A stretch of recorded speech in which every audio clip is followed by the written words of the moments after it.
Hey guys, my name is Jon Clayton. I am a leader in the Ignite program, and Zach asked me to share my testimony. And as I was going about doing that, I kind of thought to myself, I'm like, there really is only one testimony that all of us have. It is that we were all lost people that God found. And from there, it really kind of branches out into two different ways. There is the way that I took, and then there's the way that I pray that you're going to take. So let me just tell you briefly about the way that I took.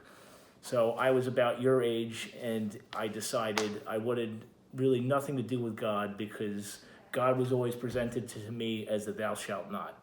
And I, believed that God saved me just so I would be forced to listen to his rules, and I was done with that. So I went to a Christian school. I went to a, Christian church.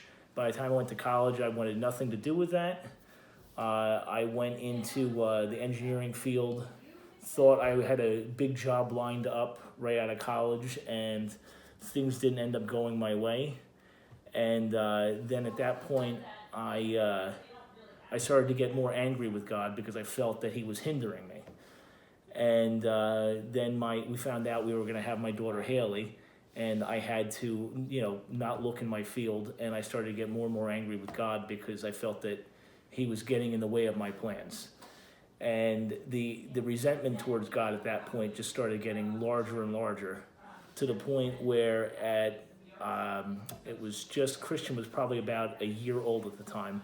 I got into an argument with my wife, and at this point, I was a very, very violent person. And my wife had always told me, she said, if you ever put your hands on me, I'm leaving. And we got into an argument, and I told her, I said, just leave me alone. And she, kept coming after me. And I went and I took her and I shook her. And then I went and threw her across the room. And then my wife looked at me and she said, I told you if you ever did that, I was leaving. So I said, well, maybe I can change. So at that point, I decided to start reading the Bible. And I started looking for a church, because I figured I needed to try and change somehow and show my wife that I was serious about changing. And through all of that, God led me to a Calvary Chapel in Philadelphia. And from there, I actually heard the gospel, and I realized that Jesus wasn't out there to try and, control me. He was, he died on the cross because he loved me. And I actually got saved by listening to Leviticus, which is usually, it's kind of a strange way that people get saved. But what I heard was that, the man of the house had to actually sacrifice the animal. And the pastor was saying, he's like, that you had to put your hand on the animal and, tell all your sins, confess it, and then you had to slit its throat and then watch the life drain out of it. And then at that point, you had to butcher the animal. And as you're seeing all of this stuff, you're realizing that, an innocent had to die because of your sins, yours and your family's sins. And at that point, everything just all made sense, all the stuff that I heard about God up to that point. And I realized, I said, God, my life's kind of messed up right now. I said, I'll give it to you if you can, change this. I did that, and, now I don't regret my decisions I made at all. And God has changed me, and he's blessed me with a wonderful family. But I look at that now, and I say to myself, I'm like, I wasted a good 12 years of my life, not following after God and, messing up my life.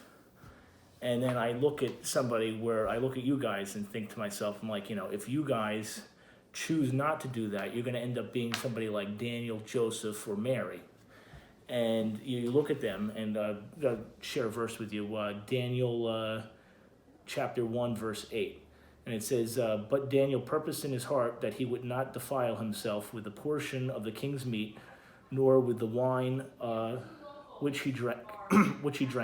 Therefore he requested of the prince of the eunuchs that he might not defile himself. So, you guys probably know Daniel was in a comfortable environment, and then all of a sudden it was thrown into chaos, kind of where you guys could be at right now. And what Daniel chose to do was he said, they went and said, okay, Daniel, your name is no longer Daniel. The things that you ate now, you're not going to eat that anymore, and this is the way you're going to live, and this is what you're going to do. And Daniel decided that, no, this isn't what I'm going to do. I've been taught the right way, and I'm going to follow that way. And, Joseph, there was not a bad thing said about him. And, God chose Mary to birth our Messiah. And the three of them, you look at it, and they basically said in their hearts, they said, you know what? I see the way the world's going, and I'm not going to follow that way. And I want to share with you guys, if that's something you would do, you guys can change the world. Right now, our world is in a state of turmoil, and it's looking for leaders. And, we look at all these problems and we say, God, why are all these things happening? We need answers, and God has an answer, and it's us. And the people who can make the biggest difference, I believe, are the people who have been following God right from the get-go, who are on fire, and they haven't been compromised at all. So I just want to share that with you guys, that, as you're going through changes in your life, as you've been taken out of school, these are all things now where you can look at as an excuse now to stop following God, or, not be as, you can cool off for all intents and purposes. And I'd like to challenge you guys that, if you stay on track, you could be the answer to the world's problems that we're looking for.